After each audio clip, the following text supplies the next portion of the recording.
पूज्य राम मनोहर लोहिया की, कर्पूरी ठाकुर की, पंडित दीनदयाल उपाध्याय जैसे विचारकों की जरूरत नहीं। और वो जन्म भी लेंगे तो कब मर जाएंगे, उनका विचार का संप्रेषण होगा भी कि नहीं होगा, क्योंकि अब तो विचार ही मीडिया के लोग देख रहे हैं। कॉर्पोरेट घरानों के मालिक अपने एडिटोरियल, अपने विचार, अपना चिंतन जो सर्वस्पर्शी और सर्वदर्शी चिंतन जो उनका बन गया, उसके बाद देश और समाज में कुछ नहीं बचता। और देश और समाज को सही दिशा और सही रास्ते पर चलना है तो फिर वो कॉर्पोरेट मालिकों का जो दार्शनिक चिंतन है, सामाजिक चिंतन है, उसी आधार पर आप कुछ करोगे तो ठीक है, वरना उसके बाहर चलेंगे तो फिर आपकी छपने की भी कोई गारंटी नहीं है, छपेंगे नहीं। अगर लोकतंत्र का चौथा स्तंभ मीडिया बनना चाहता है तो उसको चौथे स्तंभ का चरित्र बनना पड़ेगा। और चौथे स्तंभ का चरित्र बनने के लिए जिस कारण से वो चौथा स्तंभ बना कि वो जो लोकतंत्र का चौथा स्तंभ कोई नहीं, एक अकेला स्तंभ है आम आदमी, जिसके विश्वास पर लोकतंत्र टिका हुआ है। ये व्यवस्थापिका भी उस पर टिकी हुई है, न्यायपालिका भी उस पर टिकी हुई है, विधायिका उस पर टिकी हुई है। और उस अकेले स्तंभ की पैरवी करते करते पत्रकार जो चौथा स्तंभ बना है प्रेस जगत, मैं बहुत ईमानदारी के साथ कह रहा हूँ, घोर प्रतिस्पर्धा और व्यवसायिक मानसिकता के चलते हुए जो आम आदमी अकेला स्तंभ है लोकतंत्र की व्यवस्था का, उस आम आदमी का चिंतन मनन और इसका हित अगर हमारी सोच में से खत्म हो गया और उसने कभी विद्रोह का झंडा उठा लिया तो चारों के चारों स्तंभ भर भरा कर नीचे पड़ जाएंगे। मैं गारंटी के साथ कहना चाहता हूँ, कोई स्तंभ खड़ा नहीं रह सकता।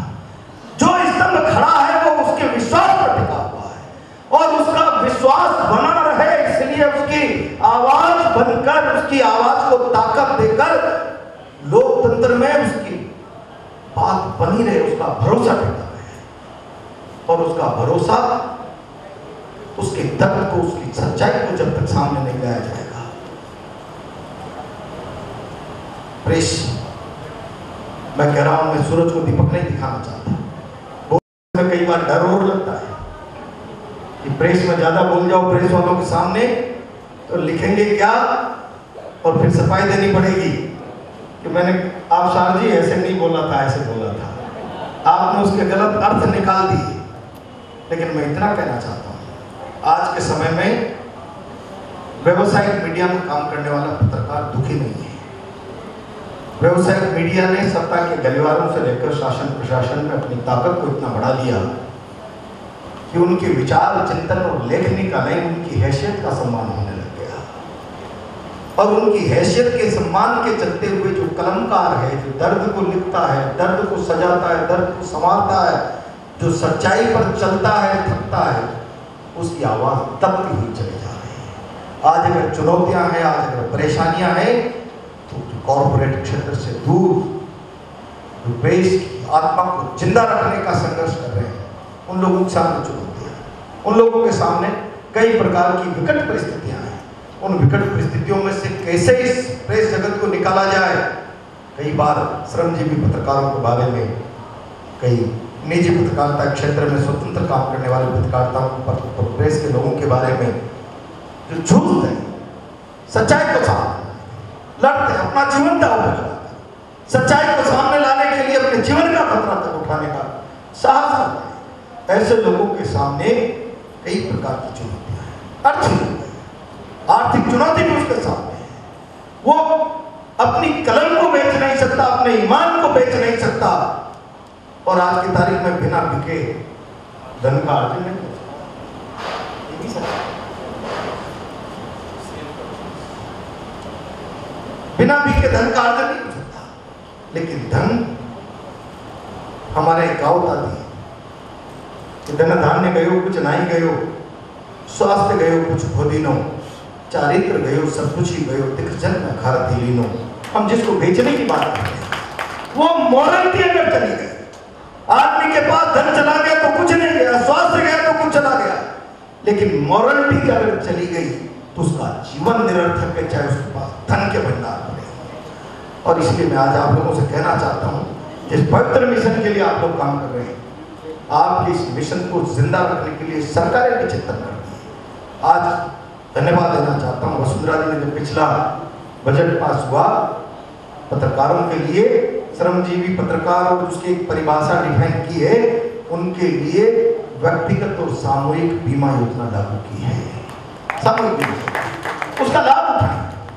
पत्रकारों के बारे में लगातार उनको किस प्रकार से सुविधाएं जा सकती है, किस प्रकार से उनकी मदद की जा सकती है, ताकि उनको ये महसूस न हो कि सच्चाई और ईमानदारी के रास्ते पर चलते हुए अपने परिवार को पालकर समाज में इज्जत के साथ जीना उनके लिए चुनौती बना हुआ है।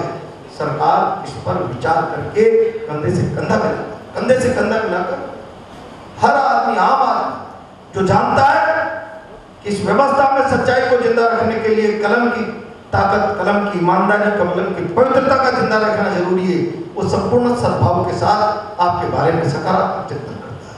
और इसलिए इस अवसर पर इतना कहना चाहता हूँ, आज जब अंतर्राष्ट्रीय अधिवेशन हम लोग कर रहे हैं तो कम से कम ये संकल्प धारण करें, इस राजस्थान के अंदर जिस कारण से लोकतंत्र का चौथा स्तंभ आम आदमी की आवाज को गाते गाते, उसकी आवाज को लिखते लिखते संपूर्ण शासन की व्यवस्थाओं से टकराते अपने अस्तित्व को इस मुकाम पर लाकर खड़ा कर दिया कि स्वभाव से चौथा स्तंभ कहलाने लगा।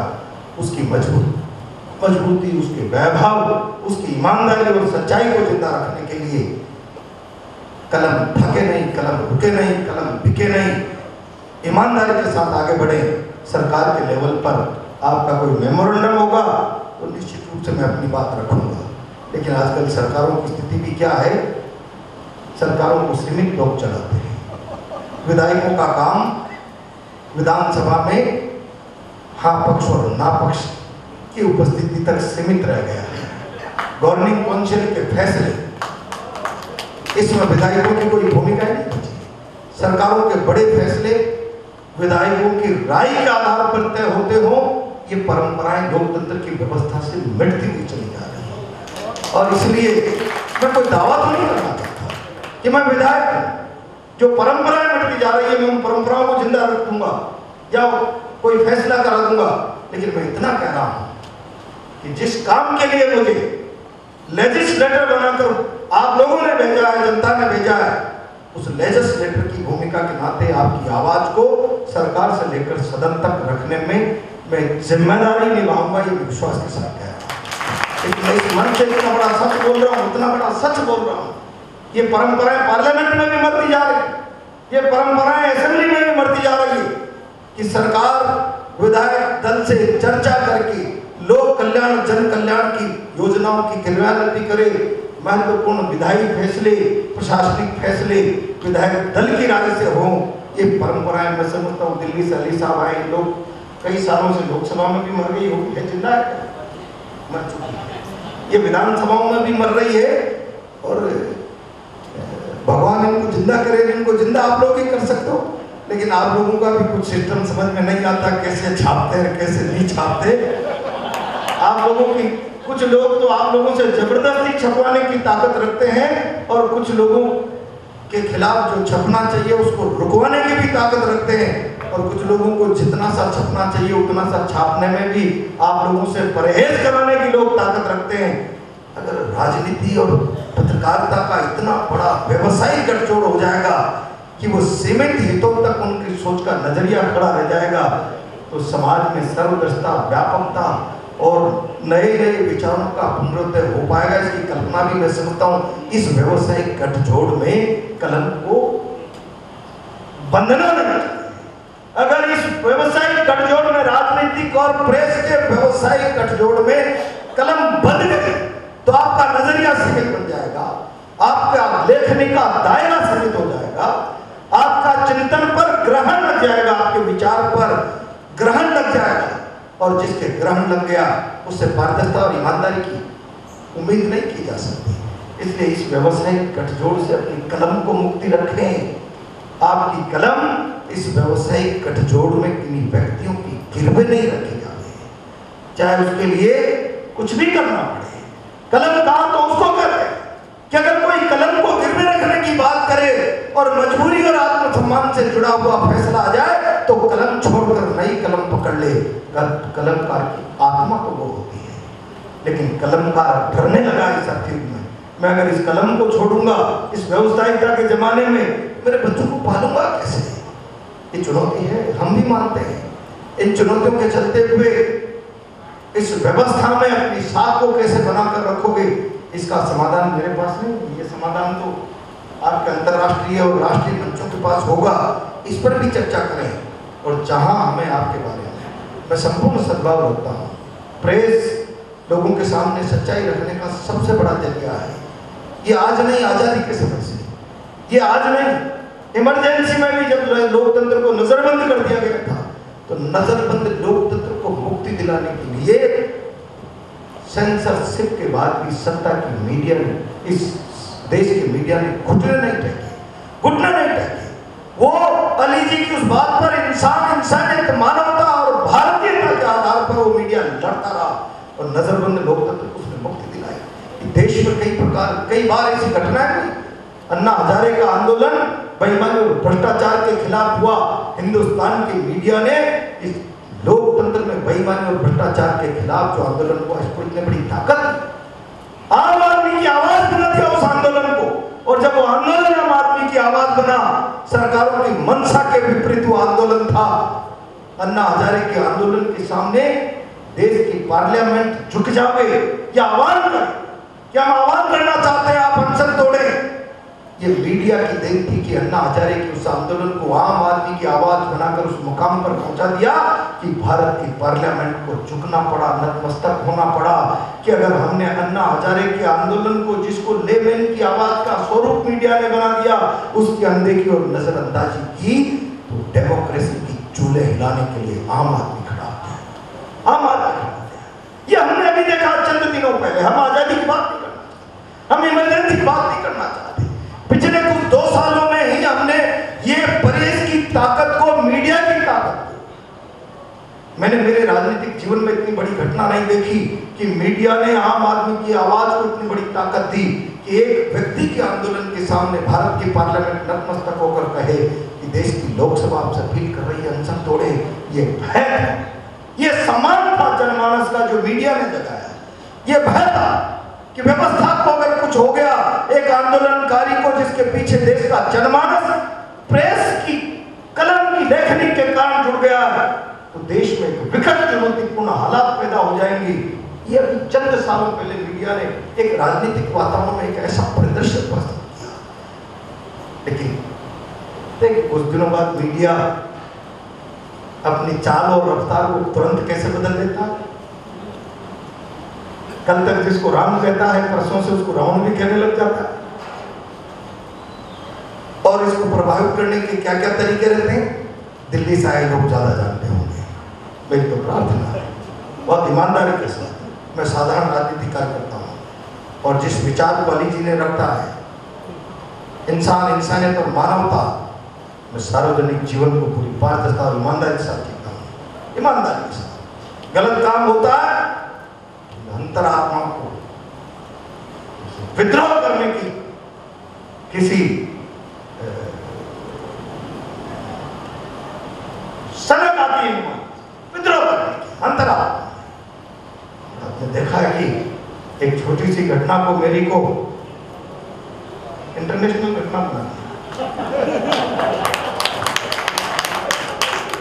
डर तो लगता है, आप लोगों सब डरते हैं। सत्यानाश कर दिया, पार्टी के बाहर पड़ा, कौन जिम्मेदार है। लेकिन उसके पीछे का जो भाव, उस भाव की तह तक अगर कलम नहीं गई, मैं दावे के साथ कह रहा हूं कि सोसाइटी में से भाव मर गया तो हम आत्मा विहीन हो जाएंगे। भाव जिंदा है तो आत्मा जिंदा है। मैंने उस भाव पर इस देश के मीडिया के किसी व्यक्ति ने जाने का प्रयास नहीं किया। मैं उसको घटना को वर्णन नहीं करना चाहता, मैं उससे विचलित नहीं। अंतरात्मा से, सच्चाई के साथ आदमी लड़ता है तो किसी संविषम परिस्थिति की बहुत अधिक चिंता नहीं करता। लेकिन आज जब मीडिया के लोग, देश भर के लोग बैठे हैं, तो मैं उस घटना का जिक्र करना चाहता हूँ। छोटी सी घटना, आपकी लेखने में कितनी बड़ी ताकत थी। वो 2 दिन में इंटरनेशनल घटना बन रहा है। 2 आदमियों के बीच में टेलीफोन पे बात और इंटरनेशनल बन गई। अपनी ताकत को पहचाने, ताकत का सकारात्मक सदुपयोग करें। व्यवसायिकता का प्रभाव इस पर, कलम की लेखनी पर नहीं आने दें। हैसियत को नहीं, विचार को समर्थन करें। आज सलाम करने लगा है। और हैसियत अपराधी की भी होती है, हैसियत व्यापारी की भी होती है। अगर इस प्रकार के लोगों के साथ मीडिया आत्मसमर्पण करेगा, हैसियत के सबको सम्मान करके, कलमकार और कलम दोनों की प्रतिष्ठा करेगी, अपनी प्रतिष्ठा की चिंता करें। आपकी जो भी तकलीफ होगी, मैं एक प्रतिनिधि के नाते सरकार, सदन से लेकर सरकार तक जिम्मेदारी पूर्वक उसको रखने का प्रयास करूंगा।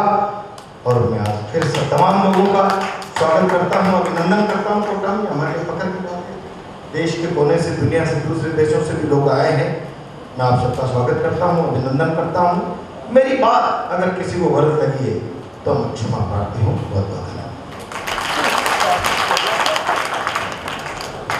धन्यवाद सर।